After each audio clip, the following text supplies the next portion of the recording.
ஆன்மீக சாதகம் நான் பண்றேன், நான் ஆன்மீகவாதி, நான் இப்ப அந்த மாதிரியான ஒரு சத்து விஷயத்தை ஈடுபட்டு இருக்கிறேன் அப்படின்ற நினைப்பே அகந்தை நினைப்பு.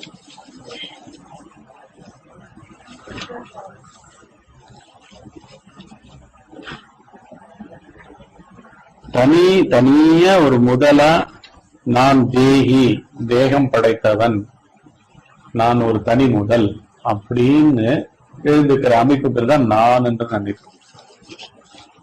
நானும் நம்ம ஒண்ணும் பேசிட்டே இருக்க போறது இல்லை. ஆனா உடல் பாவத்துல நடக்கும்போது நம்ம இருக்கோம். இந்த ரூம்ல அந்த ரூம் போகும்போது நான் போகிறேன் சொல்லாம நடக்குது. நான் சாப்பிடணும், நான் சாப்பிடல, எனக்கு பசிக்குது, இதெல்லாம் எல்லா பாவங்களுமே அதன்தான். ஏன் அந்த மாதிரி ஒரு ஒரு ஒரு பிரகிருதி, ஒரு தோற்றம் அங்க இருக்கு? அந்த மாதிரி பாவத்தோட ஏன் இருக்குன்னு பாத்தீங்கன்னா, கற்ப வருஷமா மாயைன்னு ஏதோ ஒரு மறைப்பு, தனி முதல் தன்மை நம்மளுக்கு இருக்கா மாதிரியான ஒரு நினைப்பு இருந்ததுனால இப்ப இருக்கும், உடலா இருக்கும். அந்த உடலை நானா நினைக்கிறோம். உடலை மூலதனமா வச்சு சூட்சும சரீரமான மனம் கற்ப பல தேகங்களோட உறவாடி அதுவே பழக்கமாகி போய் தனி முதலா எப்பவுமே இருந்துட்டு அறுபடவுள்ள அதிகாரியா இங்க தனித்து வாழும் தன்மையே கடவுள் இல்லை. இங்கிலீஷ்ல என்ன சொல்றாங்க, எட்ஜிங் காட் அவுட். எட்ஜிங்னா முட்டி தள்ளி கடவுள் தன்மையை இல்லாம பண்றது. இங்க அது அந்த பாவம் வரதே ஒரு தமஸ்னு சொல்லப்படுற பௌதீக தன்மையோட சேரும் பொழுது, தூங்கும் பொழுது இது என்ன வித்தியாசமே கிடையாது. இந்த உடம்புக்கும் அது படுத்துட்டு இருக்கிற தரைக்கும்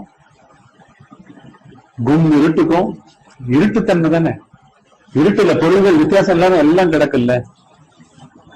நல்ல ஒளி சிந்தர மாணிக்கங்கள் கூட சேத்துல மூழ்கி இருக்கும் பொழுது, களிமண்ல பதிஞ்சிருக்கும் பொழுது அத்தனை ஒளியே அமைக்க மூடிடுது இல்ல. அந்த மாதிரி ஆன்ம பிரபாவமே இல்லை. ஆன்ம ஒளியே கிடையாது. ஆன்ம சுடரே ஒளி விடுறதே கிடையாது. ஆன்ம சுடர் எப்ப ஒளி விடுறதுன்னா, அகந்தை தான் அகந்தை தான், தான் என்று நினைப்பு அகந்தை தான் போது வருது. இப்ப இந்த பசங்க எல்லாம் ஆன்மீகத்துல இருக்கும் அப்படின்னு நினைப்புல என்னவோ பண்ணணும். நான் அதோட இருக்கேன் இல்லையா, அதனால யாருக்கு என்ன மெசேஜ் அனுப்புறோம் தெரியாம எல்லாம் சகட்டு மேனிக்கு படிக்கிறதெல்லாம் பாக்குறதெல்லாம் அத்தோட ஐடென்டிஃபை பண்ணிக்கிறதே, ஒட்டு வரவாட்டதே பெருமை. ஃபர்ஸ்ட் உடம்போட இருக்கிறதே பெருமை கிடையாது. உடம்போட இருக்கிறவன் ஒரு ஆளே கிடையாதுன்னு தெரியாதனால நீங்க எல்லா உடல் மூலமா செய்கிற செய்கைகள், சுட்டுரை வச்சு படிக்கிற புத்தி, கண்கள், உடல், கர்மேந்திரியங்கள், எல்லா ஞானேந்திரியங்கள் எல்லாத்தையும் யூஸ் பண்ணி படிக்கிற படிப்பானது என்ன ஆகுது, மமதையை ஏத்துது. இது எழுதிட்டியா? அடுத்தது இப்ப அவர் அடுத்த மெசேஜ் கொடுத்தாரு. நான் என்ன பண்ணேன், இந்த மாதிரி மெசேஜஸ் தினமும் வந்திருந்தது. எனக்கு என்ன மேற்கோள்கள் எல்லாரும் கபீர்ல இருந்து வரும், புத்தர்கிட்ட இருந்து வரும், ஓஷோ பேசினதுல இருந்து வரும், அப்புறம் சட்டம் இப்ப அதான் புத்தரனுடைய ஏகப்பட்ட புத்தகங்கள் இருக்கு, அத்தனையில இருந்து வரும். எல்லாத்துலயும் எனக்கு மேற்கோள்கள் தினமும் வரும் SMS மூலமா. என்னடா இப்படி போய் குடிச்சுட்டாங்களே இவங்களை எப்படி திசை திருப்பதுன்னு சொல்லிட்டு நான் என்ன பண்ணேன், இந்த மாதிரி கொடுக்குற மெசேஜுக்கெல்லாம் ஏதாவது ஒரு முற்றுப்புள்ளி வச்சு ஃபர்ஸ்ட் இதுல இருந்து அவங்களை விலக்கி அவங்களுக்கு உள்ளே தள்ளணும். ஆன்ம பொருள் வெளியில புஸ்தகத்துல இல்ல. அது எப்பேற்பட்ட மகான் எழுதியிருந்தாலும் வெளியில கேட்கிற விஷயங்கள்ல இல்ல. நீ உள்ள முனையணும், உள்ளுக்குள்ள திரும்பணும். உன் புத்தி வெளியில போகிறத விட்டுட்டு உள்ள போகணும் அப்படின்றதுக்கு என்ன பண்ண, முத்தாய்க்கா ஃபர்ஸ்ட் ஒரு பதில் கொடுத்தேன். அந்த பதில் என்னன்னு பாத்தீங்கன்னா, இதுதான் பதில் இருக்கு. அவர் கொடுத்த மேற்கொடுத்து நான் உடனே ஒரு பதில். இவங்களை அவுட் பாக்ஸுக்கு போகணும், இன் பாக்ஸுக்கு வரணும், ரெண்டுத்துக்கு வரணும். இப்ப ஆக்சுவலா ஒரு சத்சங்கம் நடந்ததுங்க. அது ஒரு மௌன யுத்தம், ஆன்ம விளக்கம். யாரோடன்னா இன்னொரு ஒருத்தர் இருக்கார், ஒரு சிஷ்யர் ஒருத்தர் இருக்கார். அவர் நிறைய எனக்கு மேற்கோள்கள் தான் எடுத்து அனுப்புவார். ஏன்னா முன்னாடி நிறைய பசங்க என்னோட இதுவா இருந்தாங்க. லைனா வருது, இதுல ஃபர்ஸ்ட் எடுத்து பார்க்கணும். நீ இவங்க என்ன பண்ணுவாங்க, இவங்க எல்லாரும் இந்த மாதிரி நிறைய சத்சங்கங்கள் அட்டன் பண்றவங்க, நிறைய தீவிர சாதகர்கள். தீவிர சாதகர்கள், இதுவே வாழ்க்கையா மேற்கொண்டு பண்ணிட்டு இருக்கிற பசங்க. ஆனாலும் ஏதோ ஒரு தருணத்துல வெளியில ஒண்ணும் இல்லைன்றது தெரிஞ்சாகும். கோவில்களுக்கும் மலைகளுக்கும் விரதங்களும் உடம்பையும் மனசையும் வெளியில செலுத்தி பண்றதெல்லாம் மகான்கள் ஆக்சுவலா சொல்றது அவங்க உள்ளேந்து வேறதான் அவங்க பேசிட்டு இருக்காங்க. உள்ள இருக்கிறது ஒரே பொருள் தான், அது உள்ளு வெளியற்று இருக்கிற பொருள் ஒண்ணுதான், அது உள் வெளியற்று இருக்கு. இப்படின்றதுதான் மகான்களுடைய உபதேசங்கள். இவர் எனக்கு நிறைய மெசேஜ் வந்துட்டு இருக்கு, 2-3 மாசமா வந்துட்டு இருக்கு. அதுல இந்த மாதிரி ஒரு மெசேஜ் அவர் நிறைய மேற்கோள்கள் எனக்கு அழைச்சிட்டே இருந்தார். கபீர்ல இருந்து அனுப்புவார், புத்தர்ல இருந்து அனுப்புவார், ஓஷோ பேசினதுல இருந்து அனுப்புவார், வேற என்னென்ன மகான்கள், அப்புறம் ஹசரத் இனியத் கான், அப்புறம் கலீல் ஜிப்ரான் அப்படின்னு ஏகப்பட்ட சூஃபி மாஸ்டர்ஸ் எல்லாம் இருக்காங்க. அவங்கள ரொம்ப அற்புதமா இருக்கும். ஆனா எல்லாருக்குமே அவங்க உபதேசம் பண்ணணும்னு பண்ணல. அவங்க ஓர் உணர்வை பத்திய ஓர் உணர்வுல அவங்க எடுத்துட்டே இருக்காங்க. பிரிவில்லாமல் தானும் ஒரு உணர்வே இல்லாமல் அந்த உணர்வுல ஐக்கியமா இருந்துகிட்டு அவங்க பேசுறதெல்லாம் உபதேசமா மாறி இருக்கு. அவங்க வெளியில ஒரு ஆளுக்கு பதிலே சொல்றது இல்ல, அவங்க உள்ள பாத்துக்கிட்டே இருக்காங்க. யாராவது ஒருத்தர் கேள்வியா வரும்போது அந்த உள்ள இருந்து பார்த்து இருக்கிறதுடைய தத்துவத்தை அப்படின்னு சொல்றாங்க. உண்மை நிலையே அந்த உணர்வை பேருணர்வை ஏதோ ஒரு வார்த்தைகள் மூலமா சொல்றாங்க. இது சொல்றதே எல்லாம் அதனுடைய நோக்கம் என்னன்னா வெளியில பார்க்காத, நீ உள்ள பாரு, உள்ள இருந்து உணர்ச்சியை பாரு, உள்ள இருந்து வர கோவத்தை பாரு, தனித்து வந்த கழிப்புகளை பாரு, சந்தோஷங்களை பாரு, நீ உடலான்றத பாரு, நீ கனவுல என்ன ஆறேன்னு பாரு, நீன்ற அமைப்பே என்ன எங்கேருந்து உற்பத்தி ஆகுது, அதனுடைய மூலஸ்தானம் எது, இதுதான் அவங்க திருப்பி எல்லாரும் உள்ள தள்ளுவாங்க. இது அவங்க பண்ணிட்டு இருக்காங்க. இப்போ இந்த ஸ்பிரிச்சுவல் ஆன்மீக நாட்டம் ஏற்படும் போது என்ன ஆகுதுன்னா, கேட்கறதுலயே ஒரு உலகம் வந்துடுது, படிக்கிறதுல இன்னும் நிறைய வருது, படிக்கிறது பேசுறதுல ஒரு மாதிரி அகம்பாவம் வந்துகிட்டே இருக்கும். படிச்சதெல்லாம் மனப்பாடம் பண்ணிட்டு இல்லாட்டி படிச்சதெல்லாம் திருப்பி நினைவுல வச்சுக்கிட்டு அதுக்கு உள்ள போறது கிடையாது. உள்ள போகாமல் நிறைய காலட்சேபங்கள் போவாங்க, நிறைய படிப்பாங்க, புத்தகங்களா வாங்குவாங்க, வாங்கி வாங்கி வாங்கி வாங்கி படிச்சுட்டே இருப்பாங்க. இதெல்லாம் என்ன ஆகும்னா வெறும் செய்திகளா பதிஞ்சுக்கிட்டே இருக்குமே தவிர ஒரு மில்லிமீட்டர் கூட உள்ள போய் பார்க்கணும். இது உள்ள பத்தி பேசினது. கடை உள்ளத்தையே கடை, உள்ளமே எதால் செய்யப்பட்டிருக்கிறது என்பதை உணர். இங்கிலீஷ்ல ஒரு வார்த்தை சொல்லுவாங்க, எதுக்கு? மெய்ஞான நிலையை அடைதலுக்கு ஒரு வார்த்தை சொல்லுவாங்க. என்ன வார்த்தை சொல்லுவாங்க? டிரான்ஸ்பர்மேஷன்.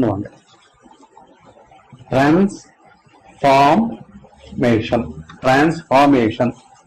டிரான்ஸ் என்ற வார்த்தைக்கு என்ன அர்த்தம்னா ஊடே அப்பால் அர்த்தம். ஒன்றின் உள்ளே, அதற்கு அப்பாலும் அப்படின்னு அர்த்தம். மனத்தினூடே, மனத்தை தாண்டி அப்படின்னு அர்த்தம்.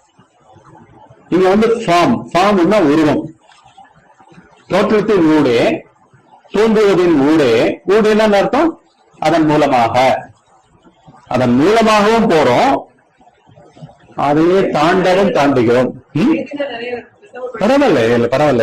இது அதன் மூலமாகவும் செல்கிறோம், அதை தாண்டுகிறோம். அதான் டிரான்ஸ் அட்லாண்டிக் பிளைட் அப்படின்னு, டிரான்ஸ் கான்டினென்டல் பிளைட். பிளேன் போற மார்க்கத்தை சொல்றாங்க.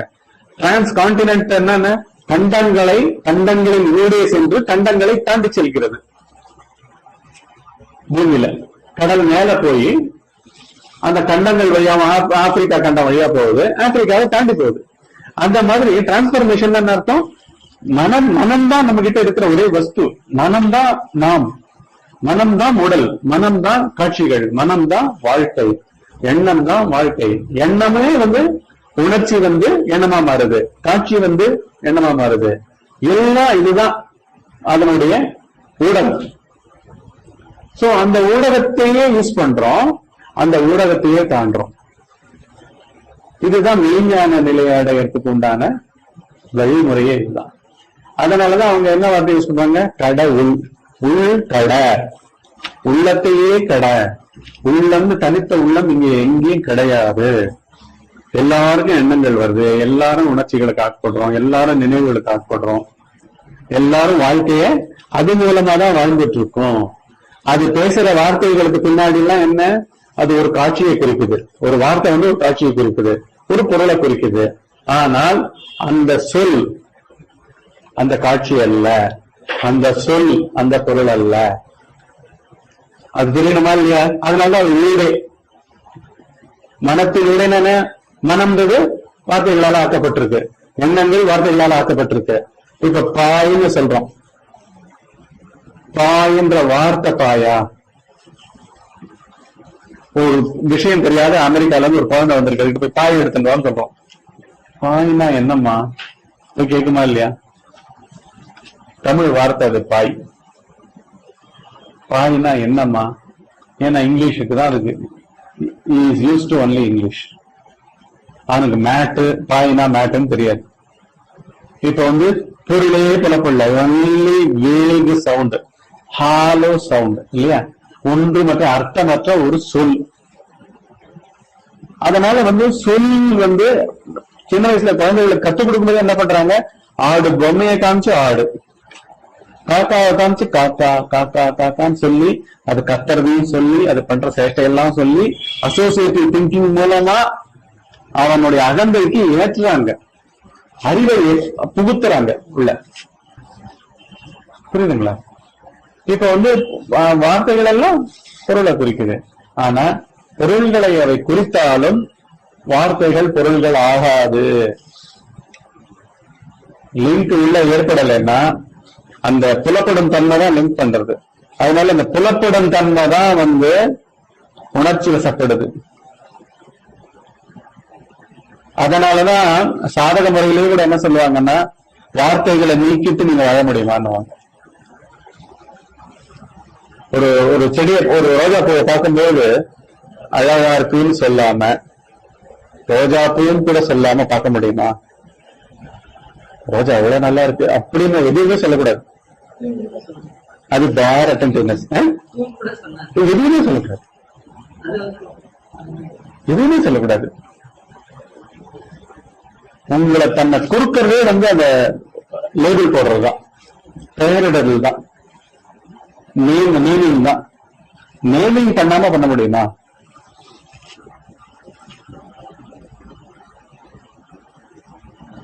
இப்ப ஆக்சுவலா நம்ம உணர்வு காத்தால உறக்கத்திலிருந்து உடம்புக்கு உடல் உணர்வா உடல் உணர்வா வரும் விதமே எப்படி வருது? வார்த்தைகள், எண்ணங்கள். எண்ணங்கள் தான் குறுக்குது.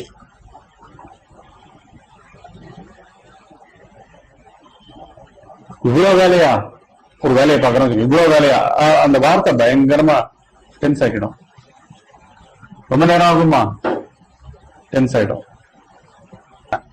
Can anyone hold space? பிடிச்சிருக்கல.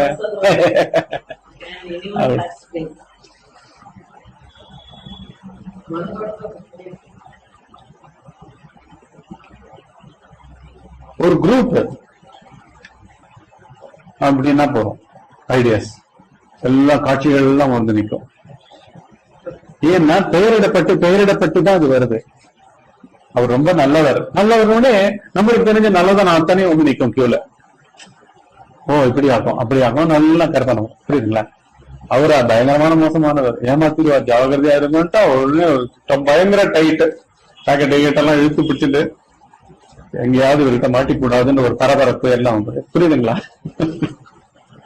இது எல்லாமே மனம் பண்ற மாயாஜாலம், எல்லாம் வார்த்தைகள் பண்ற மாயாஜாலம். இந்த வார்த்தைகள்ல பெருமை என்ன இங்க சேர்த்தோம்? நான் ஆன்மீகவாதி, எனக்கு புத்தர் பேசினதெல்லாம் நான் படிச்சிருக்கேன், நான் போகாத கோயில் இல்லை, அதுவா எனக்கு அது தெரியும், அந்த புத்தகமா எனக்கு இது தெரியும், பகவத்கீதையா எனக்கு தெரியும், விவேக சூடாமணி எனக்கு அது தெரியும், வேற ஏதாவது உபநிஷதா அது எனக்கு தெரியும். Can anyone have space? Emptiness. உடனே அவர் எம்டி, ஆமா எம்டி ஸ்பேஸ், அதுதான் பதில், அதுதான் பதில். நான் அடுத்தது எம்டி, எம்டி, ஆமா எம்டி. அதுக்கப்புறம் திருப்பி வந்து நான் என்ன சொன்னேன், got it but by whom அப்படின்னு கேட்டேன். எம் போடு, got it.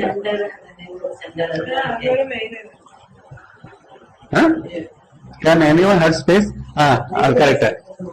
Yes sir. If there is no receiver, who is the sender? இல்ல அவுட் பாக்ஸ். இல்ல இன்பாக்ஸ்ல தான். இன்பாக்ஸ்ல தான்.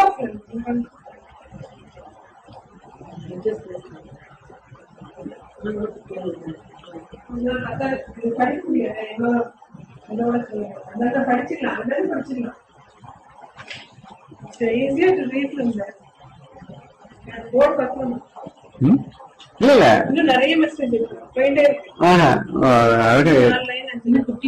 நீ குட்டியா எழுதணும், பாதியா பிரிச்சு பிரிச்சு எழுதணும். ஆக்சுவலா இந்த சைடு தான் அந்த சைடு. சரி பரவாயில்ல, நான் விளக்கி சொல்லிட்டே வரேன், படிச்சு சொல்றேன். ஓகே ஓகே சரி.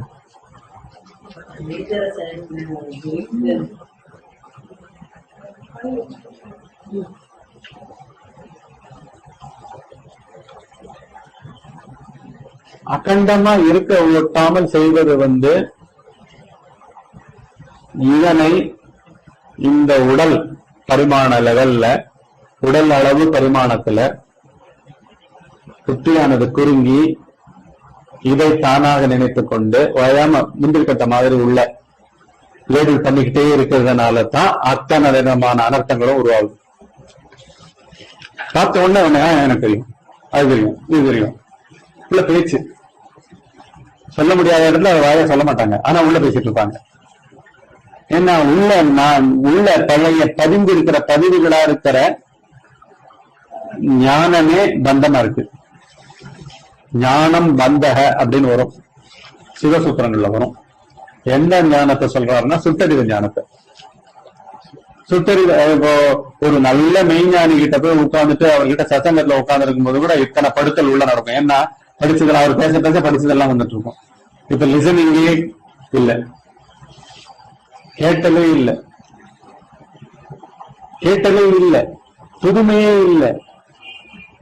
எந்த செகண்ட்லையும் யாரும் புதுசா அந்த செகண்ட மீட்டே பண்றது இல்ல. அதுக்கு ட்ரெமெண்டஸ் அட்டென்டிவ்னஸ் வேணும். உள்ள ஒரு பேச்சு இருக்கக்கூடாது.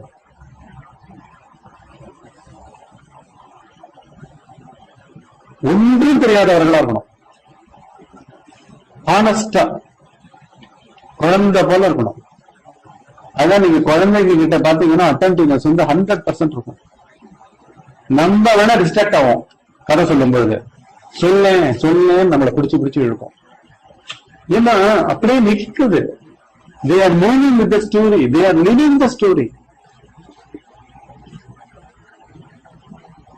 When a story is told to a child, it is living the story. It is not simply hearing it. It lives. காடுன்னா காட்டுக்கு போயிடுது. இருட்டு, ரெண்டு கண்ணு அப்படின்னால சாதாரண ரெண்டு கண்ணு அப்படியே பயமுறுத்துவாங்கல்ல. ரெண்டு கண்ணை வந்துருவாண்டா அப்படின்னுவாங்க. தெரியாது. ரெண்டு கண்ணுன்னா என்னோ கண்ணு மட்டும் தெரிஞ்சிருக்கும். ரெண்டு நம்பர்லாம் தெரியாது. ரெண்டு கண்ணுன்னா அது பெரிய கண்ணா ஏதோ வரும் போது, பல்பு மேல கார் ஹெட்லைட் மாதிரி ஏதாவது வரும் போது இருக்கு அப்படின்னு ஏதோ ஒரு கற்பனை பயம். அந்த பயத்துக்கே ஆட்படுத்துறாங்க. இவங்க பயப்படுத்துறாங்க. ஆக்சுவலா பியூரா இருக்கிற சித்த அறிவை அப்படியே நிறைய பதிச்சு they are tarnishing it, they are spoiling it. பாத்தீங்கன்னா அவன் தாங்க முடியாம போச்சுன்னா என்ன பண்ணுவான், அந்த கதையை இப்ப இன்னொருத்தங்கிட்ட சொல்லிட்டு இருப்பான், இன்னொரு குழந்தைகிட்ட சொல்லுவான், அவனை பயமுறுத்திட்டு இருப்பான். அதே ஃபுல் இதுல பயமுறுத்திட்டு இருப்பான்.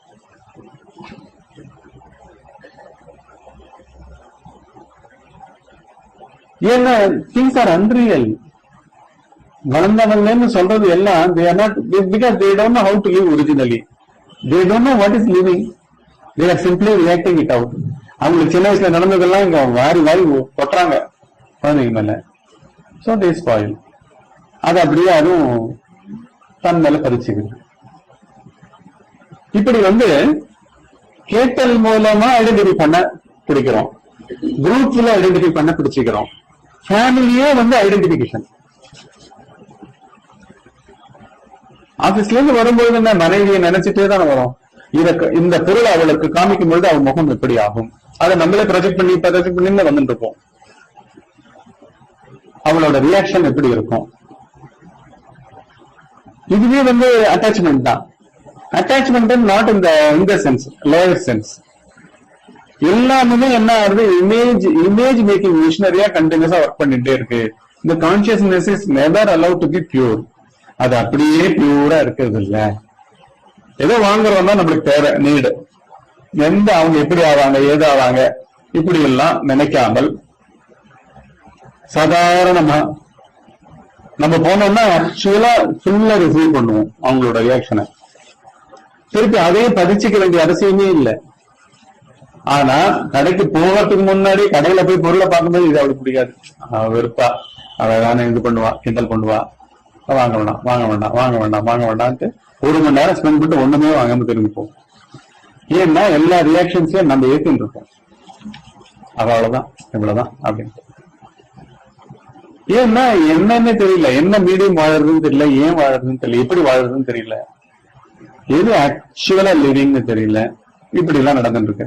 இதுல மனம் என்னத்துக்கு பழக்கப்பட்டிருக்குன்னா பிடித்துக் கொள்ளுதல், பற்றிக் கொள்ளுதல், ஃபேமிலியை பற்றிக் கொள்ளுதல், சமூகத்தை பற்றிக் கொள்ளுதல், ஆபீஸ்ல ஒரு குரூப்பை பற்றிக் கொள்ளுதல். இதெல்லாம் ஏன் பற்றிக் கொள்றதுன்னா யூ ஃபீல் செக்யூர்டு. அப்பா பார்த்துட்டார், சின்ன வயசுல இருந்து என்ன, எங்க அப்பாவுக்கு எல்லாம் தெரியும், எங்க அப்பாவுக்கு தெரியாது இல்ல, எங்க அப்பா வாங்கி கொடுத்துருவார். அது செக்யூரிட்டி அந்த குழந்தைக்கு. பெரியவங்களும் இப்படிதான் இருக்கும். ஒரு பிளேயர் ஒரு டெஸ்ட் மேட்ச்ல நல்லா விளையாடிட்டான்னா அவன் பார்த்துப்பான், அடுத்த டெஸ்ட் மேட்ச் அவன் தூக்கிட்டு போயிடுவான். அப்படியே எக்ஸ்டென்ஷன் வரும், ஐடென்டிபிகேஷன்ல எக்ஸ்டென்ஷன் வரும். இந்த பழக்கம் வேரூன்றி போயிருக்கு. ஒரு சின்ன குழந்தை, பிறந்த குழந்தை கிட்ட கூட நம்ம இப்படி விரல கொண்டு இப்படி கொடுத்தோம், நான் சொல்லிட்டு வரல, என்ன பண்ணோம், இப்படி பிடிச்சிக்கும், இப்படி பிடிக்கும். அது பிசிக்கலா அது எக்ஸ்பிரஸ் ஆகுது, பாடி லாங்குவேஜா. இந்த பற்றுகள் உள்ள நடந்துட்டு இருக்கு. சினாப்டிக் நர்வ்ஸ் சொல்றாங்க நியூரான்ல. அது என்ன பண்ணுது, ஆக்சுவலா கேப்ல இருந்து அப்படி போய் ஒரு நியூ சர்க்யூட்டை ஃபார்ம் பண்றது. எலக்ட்ரிக்கல் டிஸ்சார்ஜ் ஆகி, எலக்ட்ரான் டிஸ்சார்ஜ் ஆகி இன்னொரு நியூரான்ல போய் ஒரு ரூட் போடுறது. இந்த மாதிரி கோடிக்கணக்கா உள்ள நடந்துட்டு இருக்கு, அறிவத்திலேயே நடந்துட்டு இருக்கு. இது பிரெயின் நம்ம சொல்றோம். இவங்க நியூராலஜிஸ்ட் எல்லாம் பிரெயின்ல நியூரான்ஸ்னு அணு துகள்கள் இருக்கு அப்படின்னு சொல்றாங்க.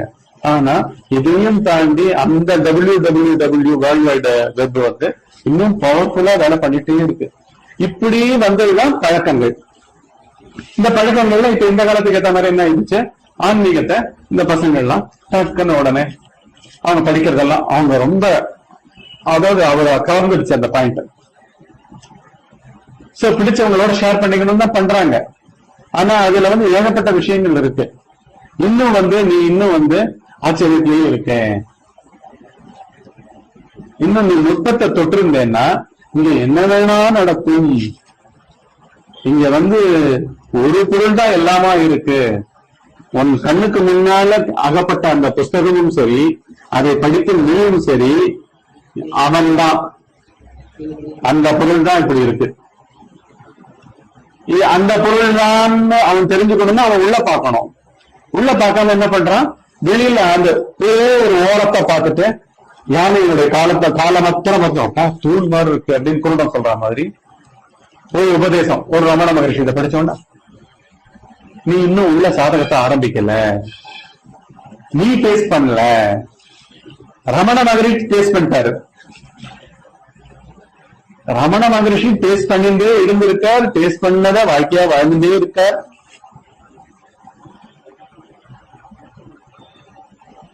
நீ அவருடைய கொட்டேஷன்ல இப்படி மயங்கி நிக்கிற, மேற்கோள்களே நிக்கிற. நீ நிஜமா அனுபவிக்கல, நீ நிஜமா அந்த உணவை ருசிக்கல, இல்ல திரும்பி அந்த ஜாங்கிரியோ என்னவோ அந்த ஐட்டத்தை நீயா ருசிக்கல. அந்த மாதிரி உள்ளத்தையே நீயா இன்னும் கவனிக்க ஆரம்பிக்கல. அதனால அது வரைக்கும் என்ன பண்ணும், வெளியில இருக்கிறதெல்லாம் கவரும். வெளியில வந்து மணிக்கணக்கா வந்து புத்தகங்களை படிக்கிறது, புத்தகங்களை தேடி போறது, அதை பத்தி பேசுற ஃப்ரெண்ட்ஸோட இருக்கிறது, காலக்ஷேபமா அட்டன் பண்றது. ஏன்னா அந்த ஐடென்டிபிகேஷனே சுகம். நீ வந்து உன்கிட்ட இந்த நாட்டமா இருக்கிறவன் யார், இந்த மாதிரி மேல பேராவல் கொண்டு அலைபவன் எவன் அப்படின்னு ஒரு க்ஷணம் நீ உட்கார்ந்து இன்னும் பார்க்க ஆரம்பிக்கல அப்படின்றது இதுல தெரியும். இது என்ன, இது வந்து பிகினிங், இன்னும் போக வேண்டியது எவ்வளவோ இருக்கு. The journey starts within, but it leads to eternity. The journey is for eternity. Eternity-னா என்ன, முடிவில்லாதது. There is a beginning, but it never ends. The pilgrimage never ends. It is an eternal pilgrimage. பெரிய யாத்திரை, முடிவில்லாத யாத்திரை. என்ன குமரேசன், புரியுதா? இப்ப இவங்களை வந்து எங்க வந்து பிடிக்கிறது? நீ என்ன பண்ணிட்டு இருக்க, ரமணா அதை பண்ணார், நீ என்ன பண்ணிட்டு இருக்க, அதுக்குதான் அவர் ஒரு மெசேஜ் கொடுத்தாரு. இந்த மாதிரி ஆரம்பிச்சார், ரொம்ப நாளா கொடுத்துட்டு இருக்காரு. ஏதோ ஒன்று பிடிச்சு அதுல இருந்து ஆரம்பிச்சேன். அன்னைக்கு வந்த மெசேஜ் அது. யாரு உன் see who is the doubter, who is the thinker, it is the ego, hold it, the other thoughts will die away, the ego will be left pure, so see the source from where the ego arises and abide in it, that's pure consciousness. Sri Ramana மகரிஷி. இது ஒரு quotation வந்திருந்தது, நான் பார்த்தேன். எனக்கு ரமண மகரிஷி சொல்றது okay, அதெல்லாம் தெரியும். நீ என்ன பண்ணிருக்க, நீ பாத்தியா, ஒரு தாட்டை பாத்தியா? ஒரு தாட்டை பார்த்திருந்தேன்னா பேசவே முடியாது, பிளா பிளா நெந்துரும், கண்ணு வெளில போகாது, காது ஓயாம சத்தம் சொல்லிட்டு என்னமோ போய் கேட்டுட்டு இருக்காது. இட் டசன்ட் மீன் சத்து இருக்கிற இடத்துல இல்லாம இருக்க மாட்டாங்கன்னு அர்த்தம் கிடையாது. ஆனா டேஸ்ட் வந்து உள்ள ஆரம்பிச்சிடும், அந்த டேஸ்ட் உள்ள ஆரம்பிச்சிடும். அது என்ன பண்ண, அவர் என்ன பண்ணிட்டு இருக்காரோ அதையே பிடிச்சு கேட்க ஆரம்பிச்சேன். யுவர் SMS, அதாவது நீங்க அனுப்புற செய்திகள் எல்லாம் ஆர் லைக் அன்அட்ரஸ்ட் என்வலப்ஸ், அதாவது பெறுபவர் இல்லாத ஒரு தபால், ரிசீவரே கிடையாது, அது ஒண்ணுமே எழுதல, அந்த மாதிரி இருக்கு. The one is the chit. ஏதோ ஒண்ணு பத்தி நீங்க ரமண மகர்ஷி இல்லைன்னு சொல்றீங்க, கபீர் இல்லைன்னு சொல்றீங்க, புத்தா இல்லைன்னு சொல்றீங்க, என்னென்னவெல்லாம் சொல்லிட்டு இருக்கீங்க. அது வந்து நீங்க சொன்னாலும் சொல்லாட்டியும் இதுதான் அப்படின்னு சொல்லிட்டு நான் சொல்றேன். ஒன்னே ஒண்ணு இருக்கு, பேரறிவு, மெய் உணர்வு. The one is the chit, mass of intelligence. அது அறிவு சொரூபமே, அதனுடைய சொரூபமே. அது வந்து யாருக்கும் இங்க நீட்டிக்க விரும்பல, அது மாட்டுக்கு இருந்தது. ஒரு குழந்தை வந்து ஒரு குழந்தை ஒரு 4 மாச குழந்தை அது மாட்டு பிரிச்சுட்டே இருக்கும். நீ ஏன் இப்படி சிரிச்சுட்டு இருக்கேன்னு நம்ம கேட்க முடியாது. ஏன் கேட்கறதுன்னு சிரிச்சுட்டு இருக்க, எதையோ பார்த்து சிரிக்கிறிய, கையை காலை வளர்ச்சிட்டே இருக்கே, கழிப்பே. அது வந்து உணர்வுடைய சொரூபம், உணர்வோட தன்மையே அதுதான். சிம்பிள் இது. நம்மளுக்கே என்ன, ஒரு ரொம்ப நேரம் வீட்டுக்குள்ள இருக்க முடியல, என்ன பண்றோம், டக்குன்னு போய் வானத்தை போய் பாக்குறோம். என்ன அது இயற்கை. நாமன்றது அதுவும் வேறையே இல்லை. இது வந்து சிறைப்பட்ட இடம். உடலுக்குள்ள இருக்கிற புத்தியா இருந்தாலும் சரி, உணர்வா இருந்தாலும் சரி, எதுவா இருந்தாலும் என்ன, உடனே நேச்சரோட போய் கொஞ்ச நேரம் போய் வெளில போய் சூரியனை போய் பார்த்துட்டோம், வெளில போய் நின்றுட்டு வரும் இல்லையா? அத போல இது வந்து அறிவு பொருள். இந்த அறிவு பொருள் அறிவு சொரூபமே, which is everything. everythingனா எல்லாமே எல்லாம். நீ இந்த மாதிரி ஆன்மீக தேடுதலை பற்றி கொண்டவன், அதே நான் தினந்தோறும் யோசிச்சுட்டு இருக்கேன், அது சம்பந்தமான புத்தகங்களை படிச்சுட்டு இருக்கேன், அதை தவிர எனக்கு வேற ஒண்ணும் இல்லை அப்படின்னு சொல்லப்படுற அனைத்து விவகாரங்களுமே அதுதான். உன்னுடைய நாட்டமும் சரி, உனக்கு கிடைத்த புத்தகங்களும் சரி, அந்த புத்தகங்கள்ல மகான்கள் கூறிய கருத்துக்கள், மகான்களா இருந்ததும் சரி, எல்லாமுமே அதுதான். பார்வை, பார்ப்பவன், பார்க்கப்பட்டது அனைத்தும் அதுவே, which is everything. அப்புறம் அப்படின்னா மெய்யுணர்வுன்றது என்ன அப்படின்றத நான் அவர் கொடுத்தேன். நிஜமான நீ பண்ண வேண்டியது என்னன்றதை கொடுத்தேன். Realisation is then finding out who is the sender of the SMS and who as a separate receiver receives it and reads it. Does anyone have a say here? அப்படின்னு முடிச்சேன். நான் என்ன சொன்னேன், ஒரு தனித்த ஜீவனை பொறுத்த போறதுக்கும் உணர்தல்னா என்ன, ஃபர்ஸ்ட் இந்த மாதிரி ஒரு தாட் எனக்கு வருதே, ஆன்மீகவாதியா நான் நினைச்சுட்டு இருக்கேனே, இவருக்கு அழுத்தி மெசேஜை கொடுக்க ஆரம்பிக்கிறேனே, இப்படி அந்நியமா யாரோ இருப்பதாகவும் அவருக்கு என்னுடைய நிலையை தெரிவிப்பதாகவும் அந்த மாதிரியான ஒரு நாட்டமான அமைப்பா அந்த புத்தியில் அந்த மாதிரி ஒரு எண்ணம் தோன்றுவதாகவும் இருக்கும் இந்த தன்மைகளே என்ன அப்படின்னு பார்க்காம நீ எப்படி தள்ளப்பட்ட அப்படின்றத கேள்வியா நான் கேட்கிறேன். இதுவே எப்படி உற்பத்தி ஆகும்? இது எல்லாமே அறிவுக்கு அப்பாற்பட்ட விஷயங்கள் தானே, அறிவுக்கு அந்நியமா அகந்தை செய்யற பொய் விளையாட்டு தானே, இது மாய விளையாட்டு தானே. நீ எப்படி உன்னை தனித்த ஒரு மெசேஜ் அனுப்புவாராகும், நான் என்னமோ அதை ரிசீவ் பண்ணிட்டு எப்படி இருக்காரு இவரு, எப்படி ரமண மகர்ஷி எல்லாம் படிச்சுட்டு எப்படி ஆன்மீக நாட்டத்தோட இருக்காரு. ஃபர்ஸ்ட் ரமண மகர்ஷின்றது அப்பாலே ஒண்ணுமே இல்லையே. காண்பவனுக்குள் காட்சிகள் அனைத்தும் அடக்கம்.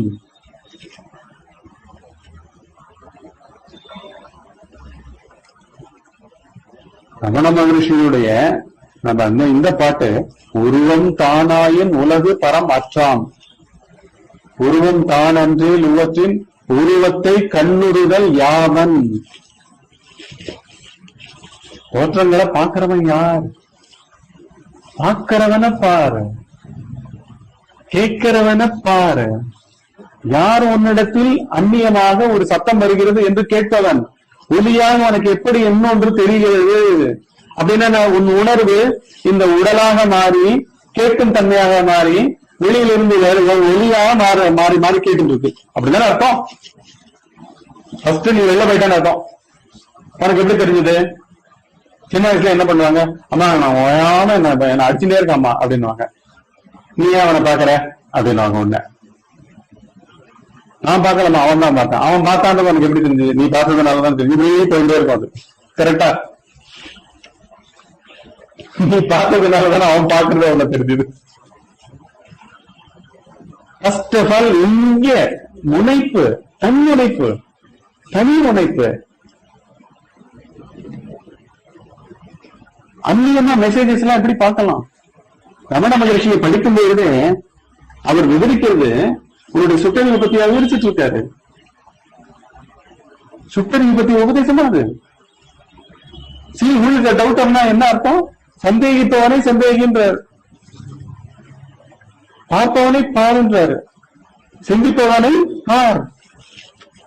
சிந்திப்பவனை பார்த்தா என்ன ஆகுது? சிந்திப்பவன்ல இருந்து சிந்தனையிலிருந்து எல்லாமே போயிடுது. போயிட்டா ஏகதேசம் சைலன்ஸ். திருப்பி சைலன்ஸுக்கு சைலன்ஸும் விளக்குது. அங்க இருக்கிறது சைலன்ஸ் தான் விளக்குது. சைலன்ஸை இன்னொரு சைலன்ஸ் விளக்கல. சைலன்ஸை நம்ம பேசி விளங்கிக்கல. அதுக்குதான் நேற்றுக்கே ஒரு எக்ஸாம்பிள் சொல்லிட்டு இருந்தேன். அந்த ரூம்ல ஆனந்த் இருக்கானான்னு பாருங்க. ஆனந்த் இல்லைன்னு வச்சுக்கோங்க. அந்த வெற்றிடத்துல ஆனந்த் இல்லாத தன்மை வெற்றிடம் தானே விளக்குது. அவர் இல்லாத தன்மையும் விளக்கம் தானே. பொருள் இன்மை கூட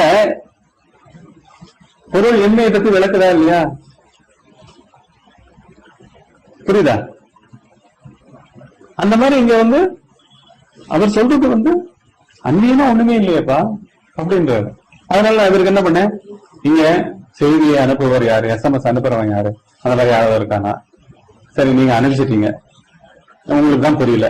எனக்கு ரிசீவர் இதை பார்த்து நான் கழிக்கிறதுக்கு அவனாவது இருக்கேன். நான் அந்த செய்தியை நான் படிக்கிறேன்னு வச்சுங்க, ஏதோ ஆச்சரியம் வந்துச்சுங்க, என்னத்தை பந்து நீ ஆச்சரியப்படுற? ஏன் வெளில போன முதல்ல? இதுதானே கேள்வி.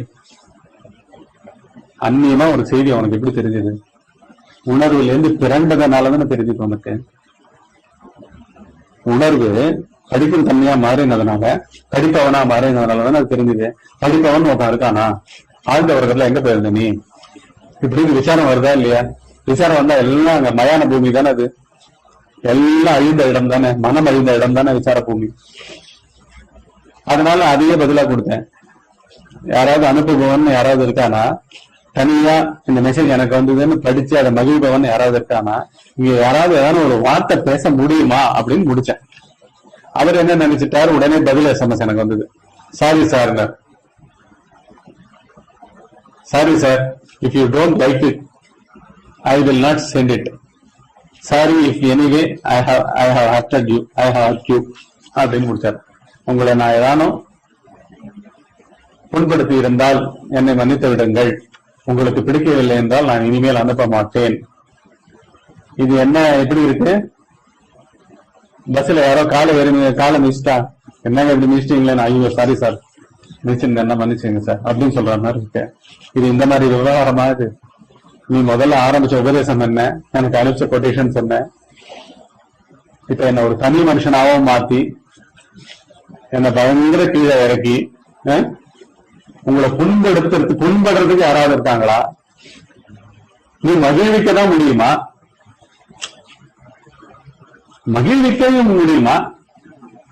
ஒரு அற்புதமான கொட்டேஷன் வச்சா உங்களுக்கு புரிஞ்சுக்க தெரியல, அதை பார்த்து நீங்க வெறுப்பு தீங்க கொண்டிருக்கு, உங்களுக்கு பிடிக்கல கொண்டிருக்கு அப்படின்ற மாதிரி நீ உன் தரத்தையும் தாழ்த்தி என்னையும் புரிஞ்சுக்காம உபதேசமும் உனக்கும் விட போல மற்றவங்களையும் மிஸ் அண்டர்ஸ்டாண்ட் பண்ண வைக்கிறது. இது எல்லாருமே எது பண்றது? குழப்பம். பொருள் நிச்சயமாகல, அமைதியை மட்டமா நினைக்கிற தன்மை, நான் அண்டர்ஸ்டாண்டிங், ராங் அண்டர்ஸ்டாண்டிங், நான் அண்டர்ஸ்டாண்டிங், மிஸ் அண்டர்ஸ்டாண்டிங், டிஸ்கசிவ் அண்டர்ஸ்டாண்டிங், என்ன வேணா சொல்லுங்க. மொத்தத்துல நம்ம பேசாத இருக்கும் தருணங்களை நம்மளே உணர்றதில்லை. அது பூர்ணமான தருணங்கள் நமக்கு தெரியல. உள்ளுக்குள்ள பேசாத தருணங்கள் நான் சொல்றது. முக்கியமா பல நிலைகளை மனம் ஆராயல. மனத்துக்கு மேம்பட்ட நிலைகள், மனம் உற்பத்தியாகிற அந்த மூலஸ்தானங்கள், அதை பத்தி எல்லாம் எந்த பரிச்சயமும் ஏற்படல.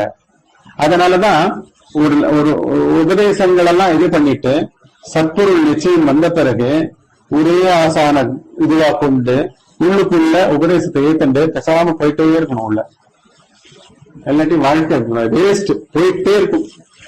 சந்தேகம் வந்தா இன்னொரு மாசம் கிட்ட போய் உட்காருத, அந்த மாசம் 8 வகுப்பார். ஒரு மாஸ்டரை விட்டு இன்னொரு மாஸ்டர் கிட்ட போனாலே அந்த மாஸ்டருக்கு தெரிஞ்சிடும், இவன் நாளைக்கு இங்கேயும் விட்டு இன்னொரு இடத்துக்கு போவான், இது எல்லையில்லாத ஆட்டம், முடிவில்லாத ஆட்டத்தை மாட்டின்ட்டான். அதனால என்ன பண்ணுவாங்க, அங்கேயும் சேர்த்துக்க மாட்டாங்க. இதெல்லாம் இந்த ஜென் மாஸ்டர்ஸ்ல இப்படி எல்லாம் நடக்கும். அதே மாதிரிதான் புஸ்தகங்கள் படிச்சுட்டு போயிட்டே இருக்கான். எவ்வளவு நாள் படிப்பேன்?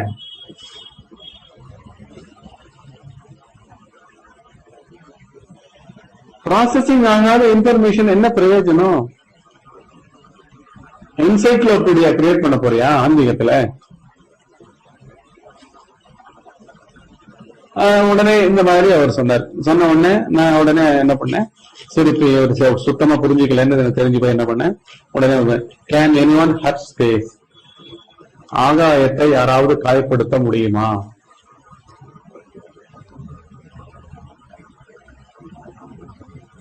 அப்படின்னு நான் பதில் கொடுத்தேன். உடனே அவர் என்ன பண்ணாரு, அதுக்கு ஒரு பதில் கொடுத்தாரு. If there is no receiver who is the சென்டர்னு கேட்டாரு. ஒரு பாதி மாத்திரம் புரிஞ்சுட்டார். புரியுதுங்களா? ஒரு பாதி புரிஞ்சுட்டார். பெறுபவர் இல்லாட்டி அனுபவர் யார் அப்படின்னு கேட்டார். அப்படின்னா அவர் இருந்துட்டே இருக்காரு, நான் தான் இல்லையா. என்ன நான் ஸ்பேஸ் நான் பதில் கொடுத்துட்டேன். நான் ஸ்பேஸ்பா, ஸ்பேஸ்ல நட்சத்திரம் விழுது, நிறைய எரிகற்கள்லாம் சாம்பல் ஆகுது. ஸ்பேஸ் ஏதாவது தாக்கத்துக்கு ஆட்படுதா? எதுக்கும் ஆட்படுறது இல்லை இல்லையா? அது எதையுமே காயப்படுத்த முடியாது. ஏன்னா அது இடம் கொடுக்கும் தன்மை தான் அதனுடைய தத்துவமே. இடம் அளிப்பது நோவே கிடையாதுங்க. எல்லா சீட்டும் எப்பவுமே ஃபுல் ரிசர்வேஷன் அவைலபிள். அந்த மாதிரி இருக்க தன்மை. அந்த மாதிரி நான் சொன்ன உடனே அவர் என்ன பண்ணிட்டார், அந்த தன்மை எனக்கு மொத்தம் கற்பிச்சுட்டார். அவரு கற்பிச்சுக்கல, தன்னை புரிஞ்சுக்கல. நான் அப்படின்னு நினைச்சுட்டு என்ன பண்ணாரு, if there is no receiver, who is the sender அப்படின்னு திருப்பி பதில் கேள்வி கேட்டாரு.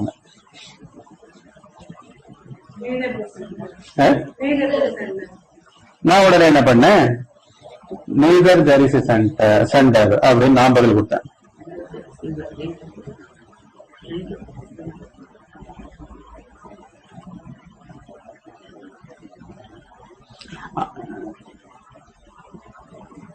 If there is no receiver, then who is the sender? அனுப்பினவர் யாரு? ரிசீவர் இல்லைன்னு நீங்க மாதிரின்னு சொல்லிட்டீங்க. அப்படின்னா அனுப்பினவன் யாருன்னு கேட்டார். நான் உடனே அதுக்கு ஒரு பதில் கொடுத்தேன்.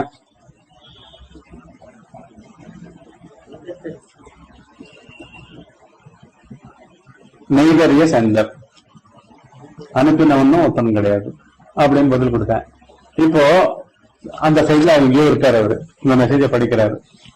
உள்ள நானும் இல்லையா, நீங்க தான் இல்லைன்னு சொன்னீங்க, நானும் இல்லையா அப்படின்னு உடனே என்ன பண்றதுன்னே தெரியல. புத்தி நிக்கவும் மாட்டேன்னுது. ஆனா புரிஞ்சிருச்சு. புரியாம இருக்க முடியுமா? நீ இல்ல நானும் இல்லப்பா அப்படின்னு சொன்ன உடனே என்ன பதில் வருது? அடுத்தது ஒரு பதில் வருது. என்ன பதிலா இருக்கும் சொல்லுங்க? என்ன பதிலா இருக்கும் சொல்லுங்க? பதில் கொடுத்தாரு. என்ன பதில் கொடுக்க முடியும் சொல்லுங்க? நீங்களும் இல்ல, நான் உங்களுக்கு மெசேஜ் கொடுக்குறேன். அதை நீங்க கம்யூனிகேட் பண்றீங்க. எப்படி கம்யூனிகேட் பண்ணுவீங்க? உண்மை மட்டும் இருக்குன்னு சொல்றீங்க. அவர் கொடுத்தாரு, அழகா கொடுத்தாரு பதில்.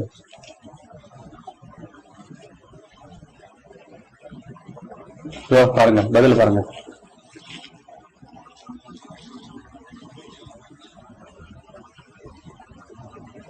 பாத்தீங்களா? பாருங்க.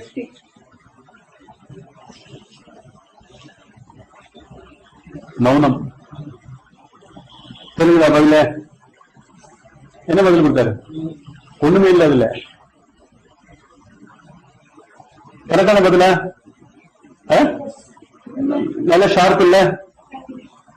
நல்ல ஷார்ப் இல்ல அவரு? கரெக்டா கொடுத்தாரு. உடனே இதுக்கும் பதில் கொடுத்தேன் நானு. இதோட என்ன இருக்கணும்? இப்போ ஒரு சரியா எவ்வளவோ சான்சஸ் இருக்கு, என்னென்னவோ மிஸ்டேக் ஆகிறதுக்கு. புத்தி என்ன வேணா பண்ணும். அதனால நான் என்ன பண்ணேன், இது கரெக்டா தான் புரிஞ்சுட்டு தரான்றதை கன்ஃபார்ம் பண்ணிக்கிறதுக்கு நான் ஒரு பதில் கொடுத்தேன். நான் என்ன கொடுத்துருக்கேன்?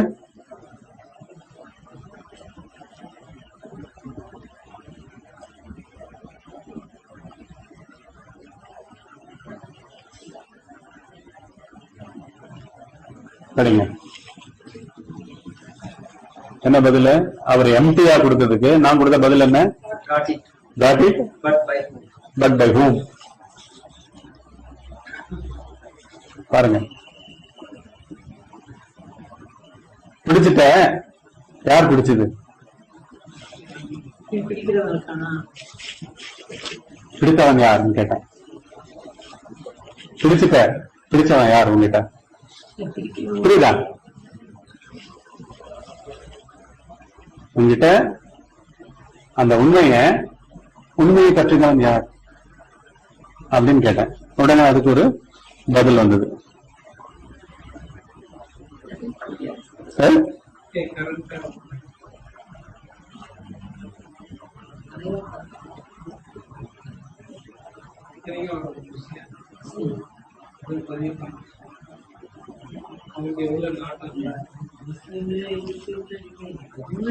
அவர் பதில் பாருங்க. உன்கிட்ட புரிந்தவன் எவன்?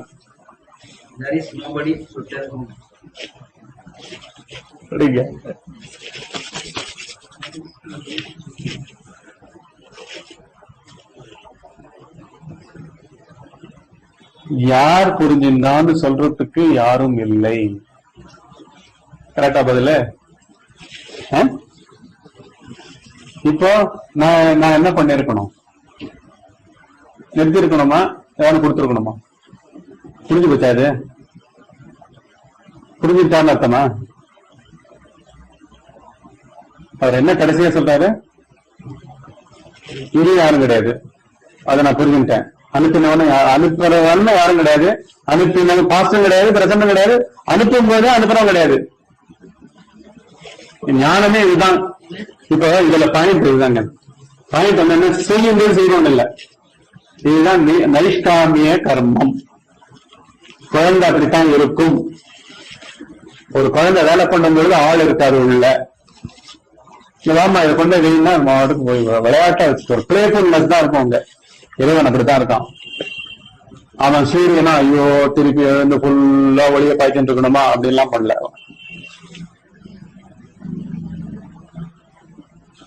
அத்தனை பிளானட்ஸுக்கும் லைட்டு கொடுத்துருக்கணுமா, ஹீட்டு கொடுத்துருக்கணுமா, வேற வேலை இல்லையா எனக்கு, அப்படி எல்லாம் ஒண்ணுமே கிடையாது.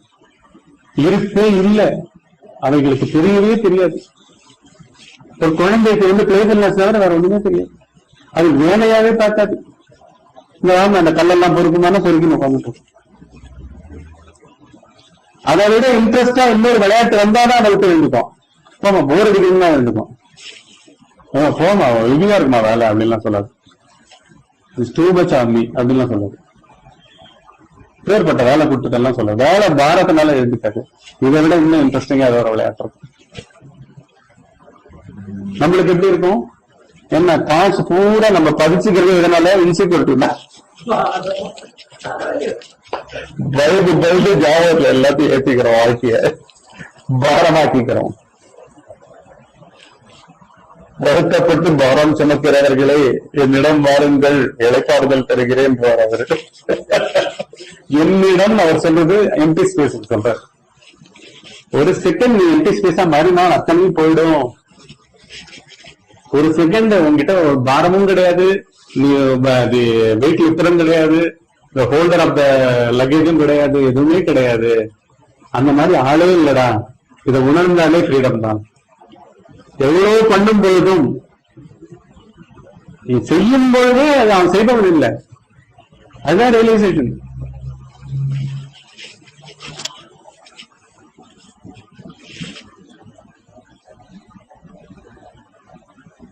இப்ப நான் என்ன சொன்னேன்? உண்மை உனக்கு விளங்கிடுச்சு. விளங்கி கொண்டவன் எவன் அப்படின்னு கேட்டேன். அதை சொல்றதுக்கு கூட ஒருவன் இல்லை. யார் விளங்கி கொண்டான்னு சொல்லுவதற்கு ஒருவன் இல்லை அப்படின்னு சொன்னாரு. சொல்லுவதற்கு ஒருவன் இல்லைன்னு தெரிஞ்சுக்கிறது ஓகே. அப்படின்னா என்ன அர்த்தம்? தனியா ஒண்ணும் இல்லை, தனியா விளங்கிட்டவன் ஒருத்தன் கிடையாது. புரியுதா? இது புரியுதா? தனியா எனக்கு விளங்கிடுச்சுன்னு சொல்றதுக்கு ஒண்ணும் இல்லை, விளக்கமா ஒண்ணு இருந்துட்டு இருக்குன்னு தான் அர்த்தம். எல்லாத்துக்கும் விளக்கமா சாட்சியா ஒண்ணு இருந்துட்டு இருக்கு. அதுல அது இங்க பிரதிபலிக்குது. என்ன பிரதிபலிச்சது? தனியா நான் ஒருத்தன் இல்ல, புரிஞ்சிருந்தவன் ஒருத்தன் கிடையாது.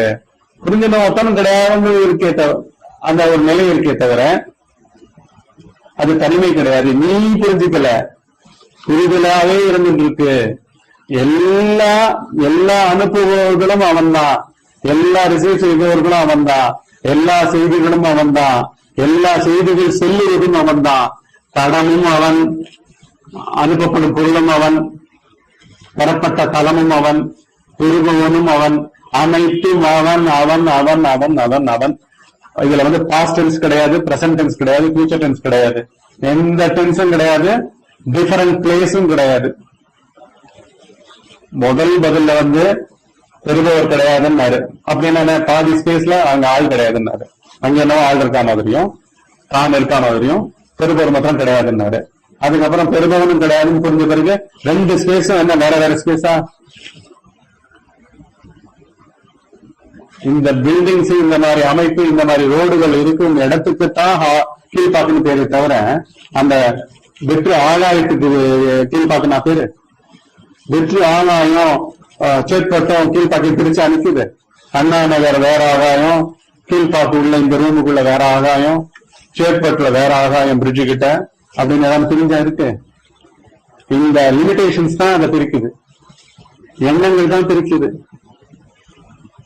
பேசுதல் தான் பிரிக்குது. எண்ணங்கள் தான், வெறும் எண்ணங்கள் இல்ல. பேசுபவன், பேச்சு, பேச்சினுடைய பொருள், முப்புடிகளாகவும் இருக்குது. அது சொல்லாவும் பொருளாகவும் இருப்பதும் அது, நாமமாவும் ரூபமாகவும் இருப்பதும் அது.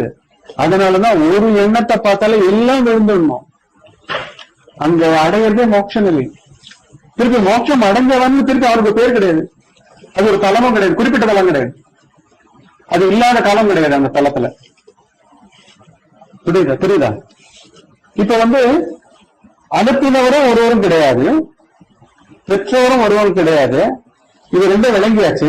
திருப்பி இது எங்க யாருக்கு நடக்குது அப்படின்னு பார்த்தா, இது எதனால் அப்படின்னு பார்த்தா அதுக்கு பதில் நான் கொடுத்தேன்.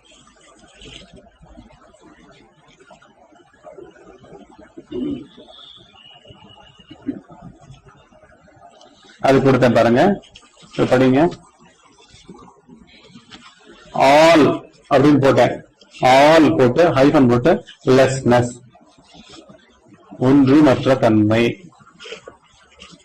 அடுத்தது நோ ஹைபன் திங்னஸ், பொருள் பேர் அட்டென்ஷன், வெற்று கவனம், அவேர்னஸ் மெய்யுணர்வு, ஒன்று மற்ற தன்மை, த சோர்ஸ் மூலம், கர்ப்ப கிரகம். கர்ப்ப கிரகம், கர்ப்பம்னா என்ன அர்த்தம்? இப்போது நடந்த அந்த சத்சங்கத்தின் தலைப்பு சதா கூர்மையாய் கவனி, உன்னில் தன்னை அறிய விழைபவன் தேடுபவன் யார் என்று. ஆங்கிலத்தில் always intensely watch who is the spiritual seeker shopper in you. இதுதான் தலைப்பு. இது முதல் பாகம். அடுத்த பாகம் வேற ஒரு தலைப்போட இதே சத்சங்கம் தொடரும். இதுல ஒருத்தர் தீவிர சாதகத்துல ஈடுபட்ட ஒருத்தர், இதுவே 7-8 வருஷம் முன்னாடி எடுத்த சத்சங்கம். அவர் SMS மூலமா நிறைய கொட்டேஷன்ஸ், மகான்களுடைய கொட்டேஷன்ஸ், மேற்கோள்கள்லாம் எனக்கு SMS பண்ணுவார். நிறைய சத்சங்கங்கள்லாம் அட்டன் பண்ணியிருக்காரு. அப்போ அவருக்கும் எனக்கும் நடந்த அந்த சத்சங்க அந்த அந்த அறிவு விழிப்பை தூண்டுறதுக்கு உண்டான அந்த SMS செய்திகளை கொண்டு தான் இந்த சத்சங்கம் எடுக்கப்பட்டது. வெறுமனே நிறைய ஆன்மீக செய்திகளை அன்பிராசஸ்டா உள்ள சேகரிக்கிறதுக்கோசரம் நாம் புஸ்தகமா படிக்கிறோம். இப்ப இருக்கிற மீடியால எல்லாத்தையும் கேட்டு இருக்கோம். இதனால ஒரு ஃபேட்டிக் தான் வருமே தவிர, 1 மில்லிமீட்டர் உள்ளுக்குள்ள உண்மையை நாமளே பார்க்க தலைப்பட்டோம்னா அதுல கிடைக்கிற வேல்யூ, பலன் வர்ணிக்க வார்த்தை இல்லை. தன்னை அறிய விழைபவன் தேடுபவன் யார் அப்படின்னுட்டு நமக்குள்ளேயே பார்க்கணும். ஒட்டுமொத்தமாக இந்த விழிப்பு நிலையில தான் நம்ம பண்ண போறோம். கனவு நம்மளுடைய கைகளுக்கு அப்பாற்பட்டது, நம்மளுடைய மனத்தினுடைய கணிப்புகளுக்கு அப்பாற்பட்டது. எங்கேயோ அந்தரத்திலேருந்து வரா மாதிரி அது நடந்துட்டு இருக்கு, அவாந்தரமா நடந்துட்டு இருக்கு. அதனால இந்த விழிப்பு நிலையில நாம் உண்மை அப்படின்னுட்டு வெளியில தேடிட்டு இருக்கோம். புஸ்தகங்கள்ல தேடுறோம், ஆசிரமங்கள்ல தேடுறோம், குருக்கள் உபதேசங்கள்ல தேடுறோம். வாழ்க்கையே அங்க பணயமா வைக்கிறோம். ஆனா உண்மை நாமே அந்த உண்மை. திருவருட்செல்வர்ல ஒரு பாட்டு வரும்.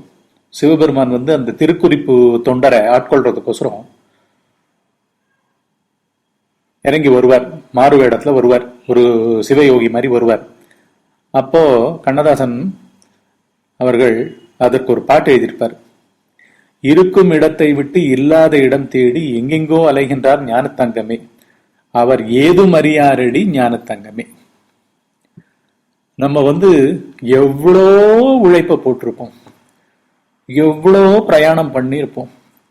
எங்கெங்கயோ ரூம்ல எல்லாம் தங்கி, எங்கெங்கயோ மலைகள் எல்லாம் சுத்தி கோவில்கள்லாம் சுத்தி அந்த தெய்வங்கள் கிட்ட நம் மனம் ஏங்கி நின்று கேள்வி கேட்கும். நீ யார், நான் யார்? நீ இந்த கோவில்ல குடிகொண்டிருக்கிற விக்கிரகமூர்த்தியாக இருக்கிற தெய்வமே, கடவுளே, நீ என்பது எது உண்மை என்பது எது, நான் என்பது எது அப்படின்ற கேள்விய கேட்டுட்டே இருப்போம். ஆனா பதில் நாமே. அந்த கடவுளாக இருப்பதும் நாமே, அந்த கோயில் விக்கிரகமூர்த்தியாக இருப்பதும் நாமே, இந்த அனைத்து பிரபஞ்சமாக இருப்பதும் நானே. ஆனா இதுல நம்ம சலிச்சிடக்கூடாது, விடாமுயற்சியை விட்டுடக்கூடாது. இப்படி இவர் திரும்பி திரும்பி நாமே நாமேன்னு சொல்லிட்டு இருக்காரே, அந்த நாம் யார் அப்படின்றது மனத்துல பேச்சுக்கள்லாம் குறைஞ்சு அமைதி கூடி உள்ள நிக்கிறதுக்கு உண்டானதை தான் நான் இப்போ இந்த SMS உரையாடல் மூலமா அதுல தெரிவிச்சிருக்கேன். கடைசியா நான் சென்டரும் கிடையாது, ரிசீவரும் கிடையாது, அகண்ட பேரறிவு சர்வ இந்திரியங்களாகவும், அதாவது நம்மளுடைய புலன் இந்திரியம் என்ன, பார்க்கும் தன்மை, கேட்கும் தன்மை, ருசிக்கும் தன்மை அப்படின்றது ஞான புலன்கள், அதனுடைய சக்திகளா வச்சுட்டு இருக்கு. கர்ம புலன்கள் நடத்தல் அப்படின்னு, கைகளால் வேலை செய்தல் அப்படின்ட்டு பலவிதமான இயக்கங்களை வச்சுட்டு இருக்கு. இப்படி இருக்கிற ஒட்டுமொத்தமாவும் இப்படி இருந்துட்டு மனமாவும் இருந்துட்டு இந்த உலகத்துல பலவற்றையும் தேடிக்கொண்டு வாழ்ந்து கொண்டிருக்கின்ற நம்மை இந்த புள்ளியில போய் நில்லுங்கோ,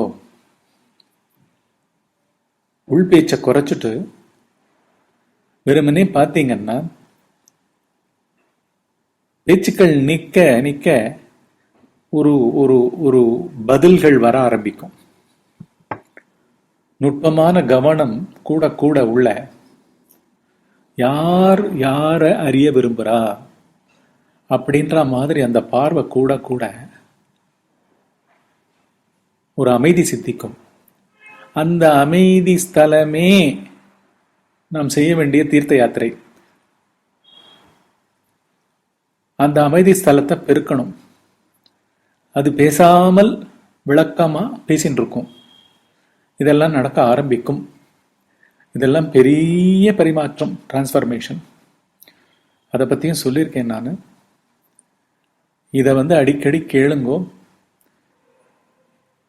இதுக்கு வாழ்க்கையை விட்டு எங்கேயும் போக வேண்டாம். ராமலிங்க வள்ளலார் அவரை படிக்கிறதுக்கு ஸ்கூலுக்கு அனுப்பும்போது ஸ்கூல் பாடம் அவருக்கு, பள்ளிக்கூட பாடம்லாம் அவருக்கு ஒத்துக்காது. அப்போ சிவபுராணத்தினுடைய அர்த்தத்தை எழுதிண்டு வா அப்படின்னு சொல்லிட்டு அவருடைய குருவான சபாபதி பிள்ளை அவர்கள் சொல்லுவார். ஒரே நாள் தான் போவார், அதுக்கு பதில் எழுதுவார். அதுல பதில் என்ன எழுதுவார்னா, காகித பூவில் கசியுமோ பசுந்தேன் அப்படின்னு எழுதுவார். அதாவது நம்ம வெளியில படிக்கிறது எல்லாம் acquisition, acquiring more and more information, எல்லாம் அன்ப்ராசஸ்டு. ஏற்கனவே அனைத்து வார்த்தைகளுமே நாம சேர்த்து வைத்த வார்த்தைகளுக்கு பின்னாடி அப்படியே இமிட்டேட் பண்ண வேல்யூஸ் தான் இருக்கு. அப்படியே சமூகத்திலேருந்து எடுத்துட்ட வேல்யூஸ் தான் இருக்கு, குடும்பத்திலேருந்து எடுத்துட்ட வேல்யூஸ் தான் இருக்கு, பள்ளிக்கூடத்துலேருந்து காலேஜ்லேருந்து படிச்சதுலேருந்து எடுத்த வேல்யூஸ் தான் அப்படியே இருக்கே தவிர உண்மையா அதை ப்ராசஸ் பண்றதுக்கே நம்மளுக்கு தெரியல. ப்ராசஸ் பண்ண தெரிஞ்சா ஒரு தாட் தெரிஞ்சாலே போறோம், மீதி தாட்டெல்லாம் ஓடியே போடும். ஒரு மரத்துல இருக்கிற காக்காய்களை விரட்டுறதுக்கு ஒரே ஒரு ஊசி பட்டாசை கொளுத்தி போட்டா போறோம் இல்லையா, அந்த மாதிரி ஓடி போயிடும். ஆனா இதுதான் உண்மை, இதுதான் the வே ஆஃப் ப்ராசஸிங். எல்லா தாட்டையும் அறவே இல்லவே இல்லை என்பதை உணர்ந்து அமைதி ஸ்தலத்தில் ஊன்று இருத்தல் தான் இங்க உண்மையான ப்ராசஸிங். அதுதான் இந்த லௌகீக மேட்டர் எல்லாம் கூட ரொம்ப ஃபாஸ்ட் ப்ராசஸிங். அது புரியுதா? ஹை ஸ்பீட் இன்டர்நெட்னு ஃபாரின்ல எல்லாம் இருக்கும் போல் இருக்கு. 200 MBPS 1000 MBPS இருக்கும் போல் இருக்கு ஸ்பீட். இன்ஸ்டன்ட்ல போயிடும் மெசேஜ். அந்த மாதிரி இது அட்வன்மெண்டே ஞானம்ன்றது. அறிவாவே நம்ம மாறிடுறோம். இதுதான் நம்மளுக்கு உண்மையா தேவையானது. இந்த சத்சங்கத்தை அன்றாட வாழ்க்கையில நல்ல உபயோகமா இருக்கும். இங்கேயும் ரொம்ப எஃபிஷியண்டா இருப்போம், அங்கேயும் ரொம்ப ஷார்ப்பா பாசிவ் அலர்ட்னஸ் நம்ம கிட்ட வளர்ந்துட்டே இருக்கும். இந்த உண்மையில் தேடுபவனே தான் விடை அவனே பேரறிவு சுரூபம், அவனே சிவஸ்வரூபம் அப்படின்றதெல்லாம் உணர வரும். தொடர்ந்து பண்ணுங்கோ. இதோட இந்த பெல் மெடிடேஷனையும் அணைச்சுடுறேன். தியானம் சமாதி பழகுங்க. இந்த சாரத்திலேயே தோய்ந்து வாழுங்கள். அனைத்து மங்களங்களும் உண்டாகும். இதனோட தொடர்ச்சி இன்னொரு ஹெட்டிங், தீர்த்தஸ்தல யாத்திரை. உன் உள்ளே தொடங்கி உன்னிலே முடி. தீர்த்தஸ்தல யாத்திரையை உன் உள்ளே தொடங்கி உன்னிலேயே முடி. Start the pilgrimage from within, it ends within as your supreme self அப்படின்னு 2வது பாகமா இது தொடரும். சத்சங்கத்தை கேட்டுட்டு அடிக்கடி தியானம் சமாதி பழங்கும். தொடர்ச்சியான சத்சங்கத்தையும் கேளுங்க. மீண்டும் சந்திப்போம்.